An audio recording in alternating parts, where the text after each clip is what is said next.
2010 ஒரு ஆர்டிஐ தகவல் அறியும் சட்டத்தில் தகவல் அறியும் சட்டத்தில் வந்து எவ்வளோ வேகன்சி இருக்குதுன்னு வாங்கியிருக்காங்க. அதில் பார்த்தீங்கன்னா 2010 கிட்டத்தட்ட 10,400 சில்லற அப்படின்ற 15,000 வேகன்சி அப்படின்ற மாதிரி 27,614 வேகன்சின்னு சொல்கிறாங்க.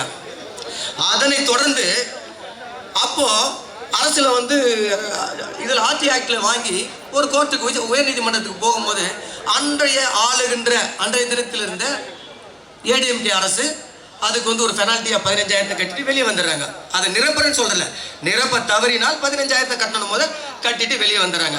ஆனால் 27,614 எஸ்சிஎஸ்டி மக்களுடைய வாழ்வாதாரத்தை அழித்து ஒரு 15,000 ஒரு பெரிய விஷயமா கொடுத்து வெளியே வந்துடுறாங்க. அதனை தொடர்ந்து நம்ம சகோதரர்கள் நம்ம புரட்சி பாரத கட்சி சபை ஆர்டி ஆக்டில் நிறைய விஷயங்கள் வாங்குறாங்க. வழக்கறிஞர் பிரிஞ்சில் வாங்குறாங்க, தொழிற்சங்க பிரிவில் வாங்குறாங்க, கூகை பிரிவில் வாங்குறாங்க, நிறைய விஷயங்கள் வாங்கி தலைவர் இடத்துல கொடுக்குறாங்க. தலைவரும் வந்து அதை சரியான முறையில் கொண்டுனே போயின்னு இருக்காரு. கவனிப்பாக வந்து சட்டமன்றத்தில் ஒரே நிகழ்த்துறாரு. அது சரி சாய்க்கல. இதில் கிட்டத்தட்ட பேக்லாக் வேகன்சி அப்படின்னும் போது கிட்டத்தட்ட ஸ்டேட் கவர்மெண்ட் சென்ட்ரல் கவர்மெண்ட் இருக்குது. ஸ்டேட் கவர்மெண்ட்ல எஸ்சி எஸ்டி 18+1 19 ஸ்டேட் கவர்மெண்ட்ல அதுல உள் ஒதுக்கீடு அது செப்பரேட். ஆனால் சென்ட்ரல் கவர்மெண்ட்ல ஒரு விஷயம் இருக்குது, 19 எஸ்சி ஒரு எஸ்சி. ஆனால் அந்த எந்த ஒரு டிபார்ட்மெண்டாக இருந்தாலும் அதுல வந்து ரிசர்வேஷன் ரூல்ஸ் சரியான முறையில் ஃபாலோ பண்றாங்க. பொதுவாக குறிப்பா பாத்தீங்கன்னா HF எடுத்தீங்கன்னா ஹெவி வெஹிக்கிள்ஸ் ஃபேக்டரியில பாத்தீங்கன்னா கிட்டத்தட்ட 1997 மோடி அரசு ஒரு உத்தரவு பிறப்பித்தது. என்ன உத்தரவு பிறப்பித்தது கேட்டா போஸ்ட் பேஸ்ட் ரிசர்வேஷன் ரோஸ்டர் என்கின்ற உத்தரவை பிறப்பித்தது. அந்த உத்தரவுல என்ன சொல்லுதுன்னா, ரோஸ்டர் பாத்தீங்கன்னா எல் டைப் ரோஸ் இருக்குது, ஹரிசாண்டல் டைப் ரோஸ் இருக்குது. அட்வர்டைஸ்மென்ட் கொடுக்கும்போது சொன்னா open call for all India அப்படின்னு போட்டு கொடுக்கும்போது யூஆர் இவ்வளவு வேகன்ட், எஸ்சி இவ்வளவு வேகன்ட், எஸ்டி இவ்வளவு வேகன்சி, எக்ஸர்வீஸ் மேன் இவ்வளவு வேகன்சி, ஓபிசி இவ்வளவு வேகன்சின்னு தெளிவாக கொடுத்து தான் வந்து ஒரு ரெக்கமெண்ட் பண்ணுவோம். அதில் உதாரணமாக ஒரு 100 பேர் எடுக்கிறாங்கன்னு வச்சுக்கலாம். அந்த 100 பேரில் எஸ்சி எஸ்டி 19+1 20, ஓபிசி 27, மொத்தத்தில் 20 ஒரு 27 47 போன மீதி 57 வந்து யூஆர் வேகன்சி. அந்த யூஆர் வேகன்சியில் திறமையான ஜெனரல் கேண்டிடேட் ஈக்குவலான திறமையான அறிவாற்றல் உணிக்க எஸ்சிஎஸ்சி மக்கள் இருக்கிறாங்க, மனிதர்கள் இருக்கிறார்கள், இளைஞர்கள் வந்து ஒரு ஜெனரல் கேண்டிடேட் ஈக்குவலாக போட்டு எக்ஸாம்ல 100க்கு 100 மார்க் வாங்கலாம் இருக்காங்க. அவங்களால ஓன் மெரிட் கான்செப்ட்ல கொண்டு போயிட்டு அந்த 50% அந்த 1லிருந்து 53 வரையும் வந்து ரிசர்வேஷன்ல யூஆர்ல எஸ்சிஎஸ்சி போட்டி போடலாம், ஓபிசி போட்டி போடலாம். ஆனால் அதற்கு பின்பு ரிசர்வேஷன்ல 54 100 வரை யாரெல்லாம் SC ST OBC mark wise பிரகாரம் சரியான முறையில் ஆபரேட் பண்ணாங்க. அதையும் திருட்டுத்தனமாக மத்திய அரசில் வேலை செய்யக்கூடிய உயர் அதிகாரிகள் கிராஸ் பெல்ட் சொல்லக்கூடிய வந்து பார்த்தீங்கன்னா எஸ்சி மக்கள் வந்து வாழவே கூடாது, எப்பவுமே மழை நினைக்கணும், எப்பவுமே மழை கழிக்கிறத கழுவி விடணும். இதுதான் அவங்களுடைய கொள்கை. கேபிள் பள்ளம் வெட்டுவான். இன்னைக்கு கேட்டு பாருங்க, எடுத்து பாருங்க, இன்னைக்கு ட்ரென்ச் வெட்டி ஒரு கேபிள் பதிக்கிறாங்க யாரு? எஸ்சி மக்கள். இங்க கக்கூஸ் பாருங்க எஸ்சி மக்கள். ஆனால் அந்த வேலையை மற்றவன் எவனும் செய்ய மாட்டான். ஆனால் அவனுக்கு பதவி உயர்வு கொடுக்க முடியும், அவனை கண்ணு கட்டி போயிடும், பேனா எழுதாது. 8 மணி நேரம் உழைக்கும் தொழிலாளருக்கு 8 மணி நேரம் கத்தியின்றி ரத்தமின்றி தன்னுடைய பேனாவின் தன்னுடைய அறிவினால் நமது அண்ணன் பாபா சாஹிப் அம்பேத்கர் அவர்கள் 8 மணி நேரம் சட்டத்தை ஏற்றி உழைக்கும் தொழிலாளர்களுக்கு 8 மணி நேரம் வாங்கிட்டார். அது போலதான் கரெக்டான முறையிலே பிராமணர்களும் மற்றவர்கள் அதற்கான சரியான முறையில் இந்த எஸ்சி சரியான முறையில் பயன்படுத்தி அவங்களுக்கு கிடைக்க வேண்டிய உரிமைகளும் பதவி உயர்வுகளும் சரியான முறையில் பயன்படுத்த வேண்டும். எச்எஃப் தொழிற்சாலைகளும் கிட்டத்தட்ட 800 பேக்லாக் வேகன்சியில வந்து ஓன் மெரிட்ல வந்த தோழர்கள் எல்லாம் வந்து கிட்டத்தட்ட 6,000 6 லட்சம் 5 லட்சம் வாங்கக்கூடிய நிலையில் இருக்கிறதெல்லாம் இன்னைக்கு முழுமையாக சுப்ரீம் கோர்ட்ல வந்து ஒரு ஆர்டர் இருக்கு. பேக்லாக் இது போல வந்து ஓன் மெரிட்ல வந்தவங்களுக்கு ஜரால் சிங் கேஸ் போட்டிருக்காரு, மற்றவங்களா போட்டுப்பாங்க, நாகராஜ் கேஸ் போட்டிருக்காரு அப்படின்னு நிறைய விஷயங்களை புகுத்தி அந்த இடத்துல வந்து டிஓபிடி 10/8/2010 டிஓபிடி ஆர்டரை இம்ப்ளிமெண்ட் செய்யாது இருக்கிறார்கள். ஒன்று வரை அது கேஸில் சென்னை ஹைகோர்ட்டில் நடந்து கொண்டிருக்கிறது.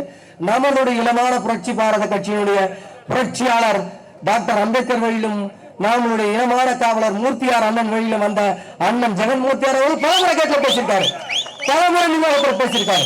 உண்ணாவிரதம் அறிவிப்போம் சொல்லிட்டு போராட்டம் நடத்துவோம் என்று அறிவிச்சோம். உடனே கூப்பிடுறா ஜெனரல் மேனேஜர் பேசலாம் அப்படின்னா பேச்சுவார்த்தை நடக்கப்படுகிறது. ஆனால் உதாரணமா அதுல ஒரு கோர்ட்ல கேஸ் இருக்குது, அதை புறக்கணிக்கிறார். இது போல தொடர்ச்சியாக தமிழக அரசுலயும் பாத்தீங்கன்னா கிட்டத்தட்ட 3.25 வருஷம் ஆட்சி ஆண்டாங்க. பொய்யான தகவல் கொடுக்கிறது, நம்மளுக்குள்ள உட்பிரிவை உண்டாக்குறது, கலவரத்தை செய்வது, இது போல விஷயங்கள்லாம் சில கட்சி இன்னைக்கு ஆளுகின்ற அரசு கூட அந்த வேலை செய்யுது. எப்பவுமே பண்ணுவாங்க. ஆளுகின்ற அரசு நம்ம வச்சு நம்மளதான் கண்ணை குட்டி நம்மளுக்குள்ளே முட்டு விடுறது வழக்கம். அது போல தேங்கி கிடக்கும் கிட்டத்தட்ட 10,000 வேகன்சி சொல்றாங்க. அதுக்கப்புறம் 10/4/2022 10,000 வேகன்சின்றா. அதுக்கப்புறமா 23 to 24 4,000 சில்லற வேகன்சி. இது யாரை ஏமாத்துறீங்க? நீ அட்வர்டைஸ்மெண்ட் கொடுக்கணும், சரியான முறையில் கொடு. தமிழ்நாடு பப்ளிக் சர்வீஸ் கமிஷன் காவல்துறையில இந்த மாதிரி வேகன்சி எஸ்ஐ டைரக்ட் எஸ்ஐ எடுக்கிற இதுல இருக்கு.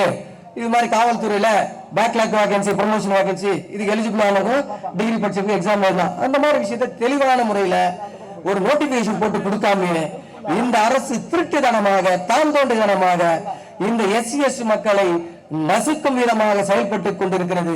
இது போல் தொடர்ச்சியாக செயல்பட்டுக் கொண்டு இருக்கும் வகையிலே செயல்பட்டுக் கொண்டு இருந்தால் எங்களது இனமான காவலர் அண்ணன் ஜெகன் மூர்த்தியார் அவர்கள் ஒருபோதும் இந்த சண்டையிலே விடமாட்டார். இந்த மக்களுக்காக குரல் கொடுக்கக்கூடிய ஒரே ஒரு மகத்தான மனிதர் யார் என்று கேட்டார் ஜெகன் மூர்த்தியார் தான். 1000 பேசுவார், ஆனா செயல்பாடு இருக்க மாட்டார். அன்னைக்கு கிட்டத்தட்ட பார்த்தா சென்னை சட்டக்கல்லூரி மாணவர்கள் எம்சி ராஜா ஹாஸ்டல் படிக்கும்போதெல்லாம் அண்ணன் அவர்கள் மூர்த்தி அண்ணன் அவர்கள் சொல்வார், அன்னைக்கு சவுத் சைட்ல பிரச்சனை. அன்னைக்கு குரல் கொடுக்கறதுக்கு சவுத் சைட்ல எந்த தலைவரும் இல்ல, சரியான தலைவர்கள் இல்ல. ஆனா ஜான் பாண்டி ஒருத்தர் இருந்தாரு, அதுக்கப்புறம் வேற யாரும் சரியா தெரியல. அந்த நேரத்துல அண்ணன் அவர்கள் சட்டக்கல்லூரியிலே எம்சி ராஜா ஹாஸ்டல் தங்கி படிக்கும் போது கூட அங்கேயும் சாதிகள் பிரச்சனைகள் இருக்கும் போது கூட ஒருத்தரை கூப்பிட்டு வெரிஃபிகேஷன் பண்றாரு.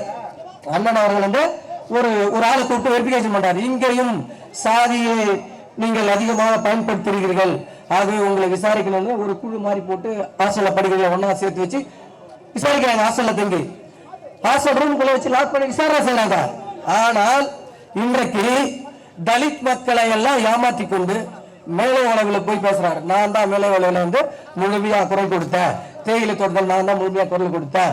இப்படி எல்லாம் பல்வேறு விதங்களிலே பொய்யான தகவலை கொடுத்து கொண்டு இந்த மக்களை ஏமாற்றி கொண்டு செயல்பட்டுக் கொண்டிருப்பவர்கள் எல்லாம் அன்றைய சட்டக்கல்லூரியில் படிக்கக்கூடிய மாணவர்கள் எம்சி ராஜா ஹாஸ்டல்ல படிக்கும் போது அண்ணன் மூர்த்தியார் அவர்கள் தலைமையிலே அதை சாதி ரீதியான கொடுமைகள் நடக்கும்போது தட்டி கேட்கும் போது தன்னுடைய துண்டுடன் ஒரு தலைவர் கேட்கின்றார். என்ன கேட்கின்றார்? என்ன ஒரே சவுண்டா இருக்குது அப்படி. நானும் ஒரு எஸ்சி தான், என்ன ஒரே சவுண்டா இருக்குதுன்னு சொல்லும்போது அண்ணன் சொல்றாரு, மூர்த்தியான சொன்னதான், நான் சொல்லல, மூர்த்தியான சொன்ன. அந்த வகையில மூர்த்தியான சொல்றாரு. என்ன சொல்றாருன்னா, இது போல தென் பகுதியிலே சாதியினுடைய ஆதிக்கம் அதிகமாக இருந்து கொண்டிருக்கு. அதை எடுத்து இந்த சட்டக்கல்லூரியில அது எம்சி ராஜா நம்ம ஹாஸ்டல்ல பிரச்சனை பண்ணிட்டு இருக்காங்க. அதனால்தான் இவங்களுக்கு ஒரு லெசன் கொடுத்துருக்கிறேன்னு சொல்லி சொன்னவுடன் அப்படியா என்று பயந்து நடுங்கி ஓடிய தலைவர்கள் எல்லாம் இன்று பெரிய தலைவர்கள் என்று சொல்லிக் கொண்டிருக்கிறார்கள். ஆனால் என்னுடைய இனமான காவலர் அண்ணன் ஜெகன் மூர்த்தியார் தலைமையிலே அடுத்த ஆட்சியிலே கட்டாயமாக இந்த எஸ்சி மக்களுக்கு சரியான வாக்குறுதியை கொடுத்து சரியான ரிசர்வேஷனை ஃபில் பண்ணவில்லை என்றால் எங்கள் புரட்சி பாரதம் கட்சியினுடைய பொறுப்பாளர்களும் அண்ணன் ஜெகன்மூர்த்தியார் அவர்களும் இருக்கக்கூடிய இந்த தமிழகத்தில் இருக்கக்கூடிய ஒடுக்கப்பட்ட நசுக்கப்பட்ட மக்கள் அனைவரையும் ஒன்று திரட்டி மெரினா கடற்கரையில் எங்கேயாச்சும் இடத்துல எங்களுடைய கவன ஈர்ப்பையும் எங்களுடைய கண்டனத்தையும் இந்த யார் ஆளுகின்றார்களோ ஒரு காலங்களிலும் ஈர்ப்பையும் அவர்களுக்கு எதிர்க்கும் வகையிலே நாங்கள் ஒரு பாடம் புகட்டுவோம் என்று கூறி வாய்ப்பளித்த தலைமைக்கு நன்றி கூறி விடைபெறுகிறேன். ஜெய் பீம், ஜெய் பாரத்.